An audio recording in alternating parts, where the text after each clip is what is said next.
আমি অসম চৰকাৰক ধন্যবাদ জনাইছোঁ এই পদক্ষেপৰ বাবে আৰু আমি জানিব পৰা মতে আমি বাজেট যিখিনি আমি টেবল কৰা হৈছে আমাৰ এছেম্বলিত আৰু সেই এটা কপি আমি পাইছোঁ আৰু সেই কপিত আমি সুখী হৈছোঁ যে এটলিষ্ট আমাৰ বৰ্তমানৰ চৰকাৰে ইমান ডাঙৰ এটা পদক্ষেপ লৈছে কিন্তু তাৰে মাজতে এটা খালি বস্তু আমাৰ মাজতে বা কমিউনিটিৰ মাজতে এটা কনফিউজন উঠি আহি পৰিছে যে যেটো 417 কৰোৰৰ যেটো এটা আবণ্টন ৰখা হৈছে লগতে দিব্যাংগজনকো এড কৰা আছে এতিয়া এমাউন্টটো কি ডিভিজন হৈ পেলাই আহিব নে নাহে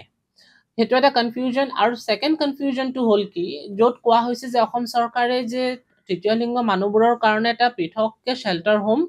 গঠিত কৰা হ'ব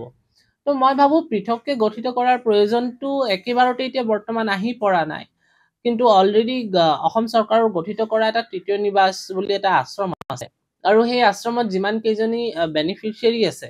সিহঁতে যেহেতু 2020-21 ফিনান্সিয়েল ইয়াৰৰ পিছত গভৰ্ণমেণ্টৰ পৰা 1 টকাও লাভ কৰা নাই যোনে চলাই আছে আৰু তাৰ বিনিময়ত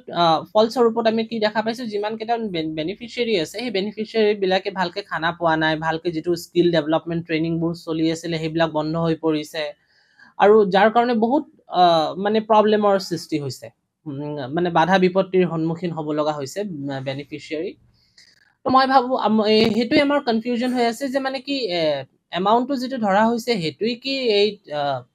অসম চৰকাৰ গঠিত কৰা তৃতীয় নিবাসটো কন্টিনিউ কৰাৰ বাবে ইউজ হ'ব নে পৃথককে আমাৰ গভৰ্ণমেণ্টে পৃথককে আমাক মাটি দি পেলাই তাতে ঘৰ নতুনকে বনাই দি পেলাই আমাক মানে সেই শেল্টাৰ হোমটো আকৌ নতুনকে গঠিত কৰাৰ চেষ্টা কৰিছে তো হেতু এটা আমি ক্লাৰিফিকেশন বিচাৰিছো আৰু আমি আমাৰ মাননীয় মুখ্যমন্ত্ৰী ডাঙৰীয়াক আমি খালি হেখিনি মানে এটা ৰিকুৱেষ্ট কৰিছো যে আমাক এই বস্তুটো অলপ যদি ক্লাৰিফাই কৰি দিয়ে তেনেহলে আমাৰ কাৰণে ভাল হ'ব আমি অসম চৰকাৰক ধন্যবাদ জনাইছো এই পদক্ষেপৰ বাবে আৰু আমি জানিব পৰা মতে আমি বাজেট যিখিনি আমি টেবল কৰা হৈছে আমাৰ এছেম্বলিত আৰু সেই এটা কপি আমি পাইছোঁ আৰু সেই কপিত আমি সুখী হৈছোঁ যে এটলিষ্ট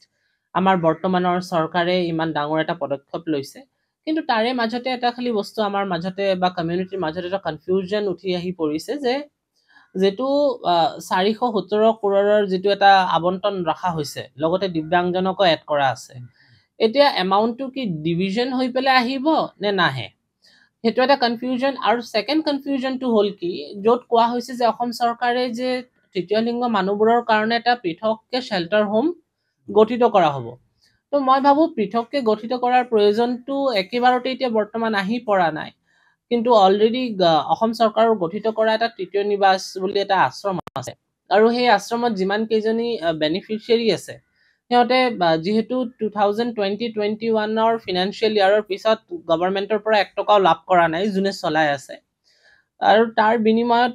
ফলস্বৰূপত আমি কি দেখা পাইছো যিমান কেইটা বেনিফিচিয়াৰী আছে সেই বেনিফিচিয়াৰী বিলাকে ভালকে খানা পোৱা নাই ভালকে যেটো স্কিল ডেভেলপমেন্ট ট্ৰেইনিং বোৰ চলি আছিল সেইবিলাক বন্ধ হৈ পৰিছে